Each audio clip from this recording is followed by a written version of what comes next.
கவிதா அப்பா பார்த்து நடமா, ரொம்ப வேகமான பொண்ணா இருக்கியே. அரண்மனையில இருக்கிற பாத்ரூம்ல குளிச்சு குளிச்சு சலிச்சு போச்சுன்னு சொன்னேன். அருவி இருக்கிற எஸ்டேட்டே வாங்கி போட்டேன். தனியா குளிக்கிறது கஷ்டம்னா சொல்லு, அரசு ஜமீன்ல இருந்து ஒரு துணையை பிடிச்சு கொண்டாந்து போட்டுறேன். என்ன, ஜமீனோட ஜமீன் தான் பேசணும், ஜமீனோட ஜமீன் தான் குளிக்கணும், அதுதான் கௌரவம்.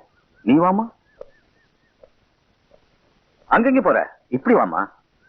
அங்கேதான் அண்ணனோட சமாதி இருக்கு. அவன் எப்படி செத்தான்னு உனக்கு தெரியாதுல்ல? வைரத்தோட வைரம் சேர்ந்தாத்தாமா பொருத்தம், வைரத்தோட கண்ணாடி சேர்ந்தா அது குத்தம்.